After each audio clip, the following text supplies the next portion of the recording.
and all of that. I had a couple of points I wanted to add. The first one based on a comment that I just got, which just really blew me away. It's so simple, and yet it's... However, it seems you could also prove this by never leaving home, unless there's something I'm not understanding. If you were to just set the gyro in a gimbal base where it could move freely and then put it in motion with its axis in a vertical position, in the next 6 hours, wouldn't you see the axis slowly move to a horizontal position at the base as the base rotates with the globe Earth? If it doesn't, then the Earth is not a spinning ball. Okay, so after taking a few seconds to let what he's saying absorb, I was like, holy cow, I think I think he's right. And that's pretty insane, because they don't ever talk about that. And you would think they would. I mean, right there in the film, he's saying that the gyroscope resists the pull of Earth. It does not stay in alignment with gravity or with the surface of the Earth, right? So that's when it goes into all the explanation of how the magnetic compass supposedly is what corrects it, and that's a whole nother thing, but I'll get into that in a minute. But it's totally true that if the gyroscope on the gimbal, when it's spun up fast enough, is going to resist the gravity of the Earth, when any kind of vehicle is moving around the ball, well, then the same thing is going to apply just being in place on the surface of the Earth, and then the surface moves. And like you said, 6 hours, that's a quarter of the rotation day. That would give you a 90-degree difference. Should be pretty simple thing to prove. Now, of course, none of the you don't hear any of the Navy guys talking about this. And the crazy part is that, in a nutshell, what I think it means is that really the only way a gyroscopic navigation system could work is on a flat Earth. I mean, period. Because when you think about what they are saying, what are explaining about how the thing works, and that it does not stay aligned with the surface of the Earth, right? It always has to be. They're talking about how it needs to be adjusted when a gyroscope is in a vehicle that moves around the Earth. But at the same time, the Earth is constantly moving, so that's going to be throwing you out of alignment from the true up and down as well.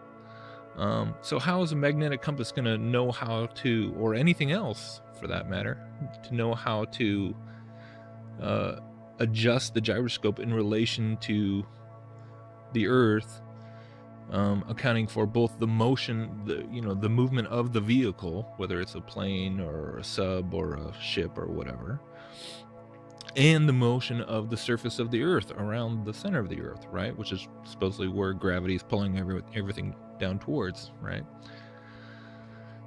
So you've got two constantly changing factors, all the time, or at least one, because even if a gyroscope is sitting still, it's still moving on the surface of the Earth.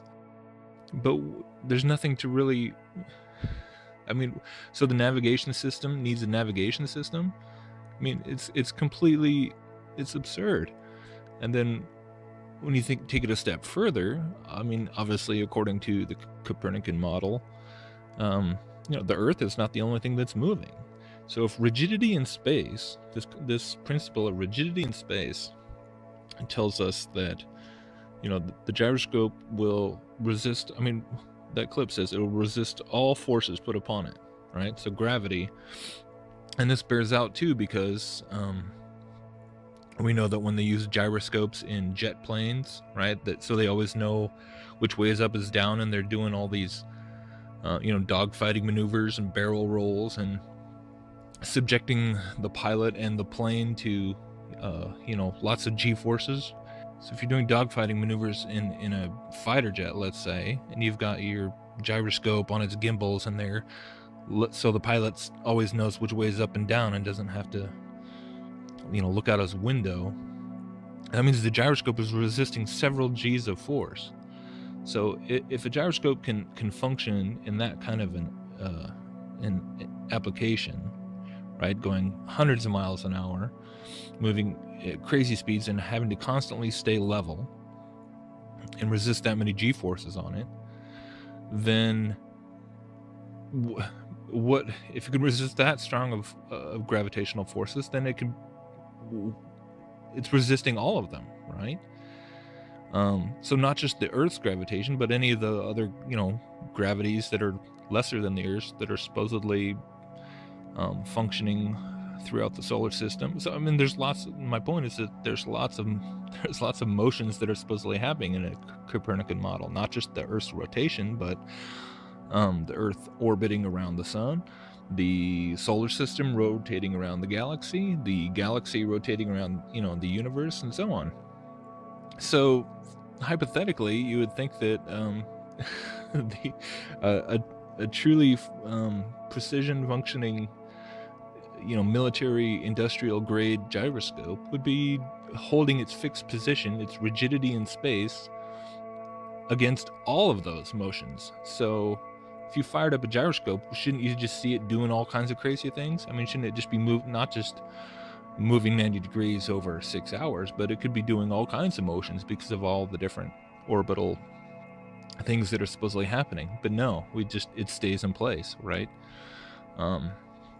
We're talking here, of course, we're talking about the kinds of gyroscopic navigation systems that they use, submarines and ships and things. We're not talking about toy gyroscopes, just for the record. But the other thing I was thinking too was just back on that video with the gyroscope and supposedly being corrected by the magnetic compass in that 1960 Navy training video. The more I've thought about that, the more absurd that is, for a number of reasons. First of all, because a gyroscope is designed to maintain orientation in terms of several axes, and yet simply relying on a magnetic compass to tell you where north is, well, that's going to tell you, that's only at the most going to give you orientation for one axis, right?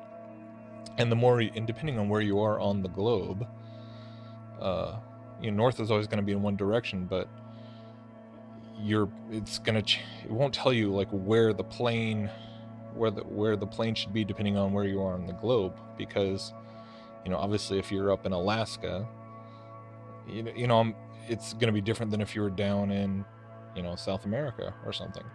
A magnetic compass doesn't point you directly at where the magnetic north is or the North Pole is. It only gives you it's basically a two-dimensional device, which is kind of worthless for supposedly calibrating a gyroscope. Not to mention, in this other video, it actually explains how you have several issues with magnetic compasses themselves in terms of magnetic variation and deviation, I believe. And anybody who's ever used a map and compass, like when they're out hiking, understands that magnetic north is not just this clean, easy thing that is the same wherever you are. Depending on where you are in the country or the world, magnetic north is always warped, so you always have to adjust for that in your calculations when using a compass, right? You always have to delineate depending on where you are, like for the magnetic north. Now, how is a magnetic compass that is supposedly in a plane hooked up to a gyroscope going to know exactly where it is in the world to account for the amount of magnetic declination? That's the word, declination. To account for the correct amount of declination, to know where true north is, to then be able to reorient the gyroscope, all in split-second timing. It just gets ridiculous. So I think the bottom line is that gyroscopes the only way that they could be of any use is on a completely flat plane, where up is always up, and sideways is always sideways, and down is always down. And otherwise it contradicts itself. The explanations they give for gyroscopes and how they function contradicts their own model.